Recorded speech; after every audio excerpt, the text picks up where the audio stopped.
Hey guys, how's it going? This is a live stream highlight from the Conservative Corner live stream with your host, none other, just Justice from Grounded TV, your conservative commentator. So we watched this interview with Pierre Poilievre and Anna Poilievre had with Carmila Gonzalez, who used to be with the TLN network. She believes she interviewed Trudeau last year. So this is just a highlight from that live stream. I picked the most important questions I think were asked in that interview, and I put a spotlight right on them. So there are two important questions she asks that he gives very long answers to that I think every Canadian should hear. Even if you're planning on voting Liberal, you should hear this out because I think it matters to all Canadians, regardless of what aisle you're coming from. So please enjoy. Now, I want to talk to you about affordability. That is a big topic, especially for people my age that are dreaming of starting a family, owning a home. You've mentioned removing the GST for some new homes. Can you give us a tangible difference that a Canadian my age would feel 1-2 years into a Poilievre government? So we will get rid of the sales tax on new homes up to $1.3 million.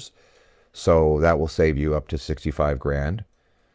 We'll also incentivize municipalities to speed up permits, free up land, and cut development taxes. So we have to understand, if I could step back for a sec, why housing is so expensive and so much more expensive in Canada than almost anywhere else in the world.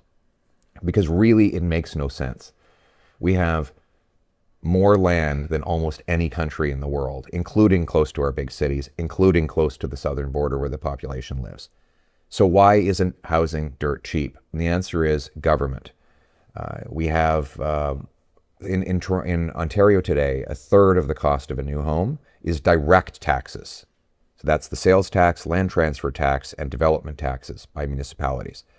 Then another roughly 20% is soft government costs, delays, consultants, lobbyists, lawyers, accountants, all of which you need just to get the permit to put the shovel in the ground.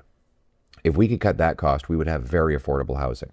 So, like I said, I'm going to take the sales tax off, but I'm also going to be imposing new conditions on municipalities that get federal infrastructure money, that they have to do rapid permitting, they have to cut their development charges.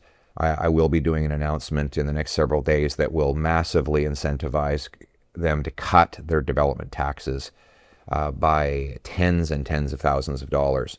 And then I'm going to sell off 6,000 federal buildings and thousands of acres of federal land to convert to housing so that we can increase the supply. Prices are set by supply and demand. We have the fewest homes per capita of any country in the G7, even though we have the most land to build on. So when you go out as a young person to buy a home, you're competing with a lot of other people on a very scarce number of homes. The relief that you ultimately are going to get is when we have more homes. And so I do see rent will be coming down. We'll be moderating mortgage payments, and incomes will outgrow housing costs again. That's necessary because, look, the Liberal decade for how has been a total disaster on housing. They promised to create these pie-in-the-sky government programs that are going to make housing affordable. They've been doing that for 3 election cycles now, and it has only made it more expensive. We don't need more bureaucracy, more government spending.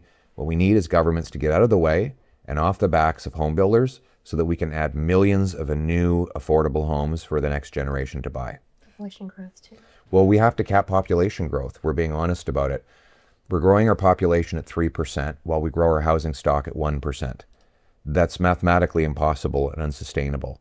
We added 1.2 million people last year.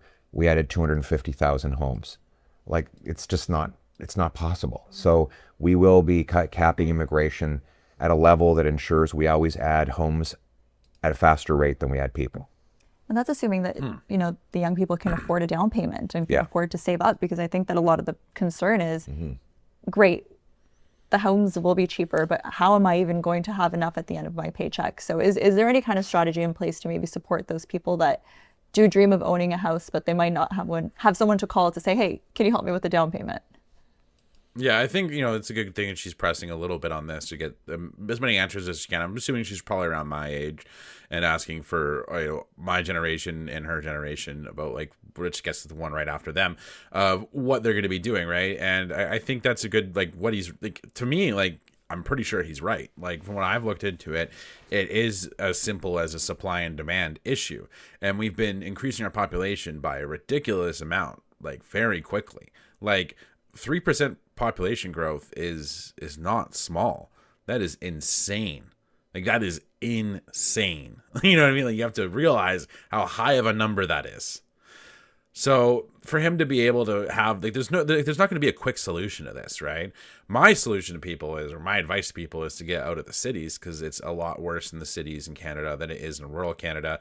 In rural Canada, it's still feasible to be able to afford a down payment, still feasible to find a decent paying job. So it is a different environment in rural Canada compared to in the GTA or the Greater Vancouver area.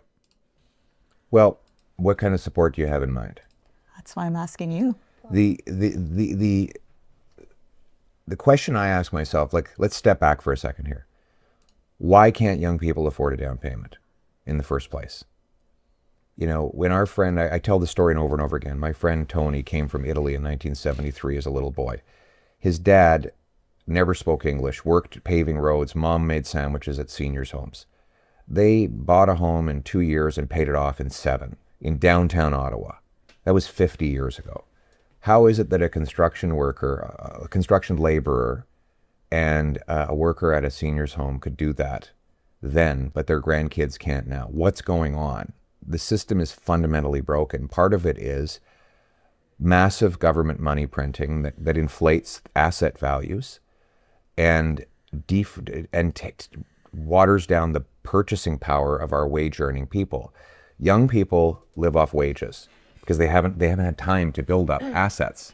So naturally, the youth are being totally screwed over by our system, which causes perpetual inflation and dilutes the purchasing power of their wages. So we have to stop that. We have to stop creating more cash and start creating more of what cash buys. That's to say, build more homes, grow more food, produce more energy, so that our money actually goes further. The reason I asked you at the outset is, like, you know, what kind of support you want. Like, if we could write every young person $1 million check, think about it. Let's say we write everybody $1 million check, go buy a home. No, let me explain this. All the young people would go out with their $1 million check, and they would bid on the same scarce number of houses, and those houses would go up by $1 million in price. Sure. You have been in politics for well over 2 decades. Mm-hmm. I find that people change even from a year, 2 years, 3 years. Is there anything that you have changed your stance on, looking back in those past 20 years? Oh, I'm sure there's a lot of things. My core beliefs, like particularly my economic philosophy that I've been talking about with you today, that has been very constant. Like, if you go back to my university essay, there was a scholarship contest as Prime Minister.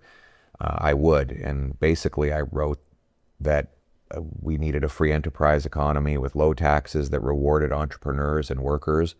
And that's sort of the same message that I have today.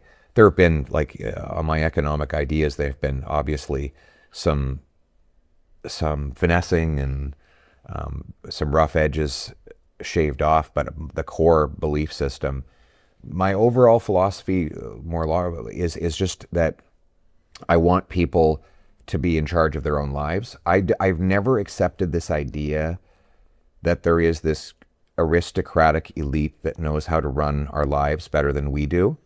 That, oh, you have this expert class and they're just so brilliant, they can tell us what we should be eating and what we should think and what we should read and what we should say and how our money should be spent. That really is kind of the ideology of my opponent, Mark Carney and the Liberals. They want to run everybody's lives. I don't want to run people's lives. I want to run a government that does a few things right rather than a lot of things poorly. I don't think I have any particular qualification to tell you how to live. If I were starting a political party from scratch today, it would be called the Mind Your Own Damn Business Party, because I think the government should just mind its business and leave people alone. And on that that has been kind of consistent my entire political career. Something I've noticed with this election is that there is a lot of social media. There are a lot of comments. There are a lot of concerns. Yep. I want to get your reaction. You know, some people have said that you can be a bit aggressive or polarizing. They have drawn comparisons to Donald Trump. What is your reaction to people who have that perception of you? Well, I think it's probably because I believe very strongly in what I say and what I'm fighting for. I do get frustrated when I see people in positions of power doing damage to the lives of good people. When I see, when I see that an entire generation can't afford a place to live, and I know this is entirely the result of political and bureaucratic decisions. This is not an accident. It's not a problem that fell out of the sky. I have an intense desire for those people who caused the problem to be held accountable for it. And, there are places in the world where politicians all get along. They're not nice places. They're terrible places, right? There are places in the world where there's only one political party. They're very nonpartisan in the sense that they're all in the same party. And people flee from those places. So, if you have to choose between a place where political debate gets a little heated once in a while and a place where there is no political debate, I know which one I'm choosing. And that there's going to be a lot of attacks that come my way because I'm challenging a lot of established interests. And they have a lot of money and power, and they prefer to keep things just the way they are. I don't see the comparison. I don't see I don't see it because, Pierre doesn't come from money, contrary to Donald Trump or Mr. Carney.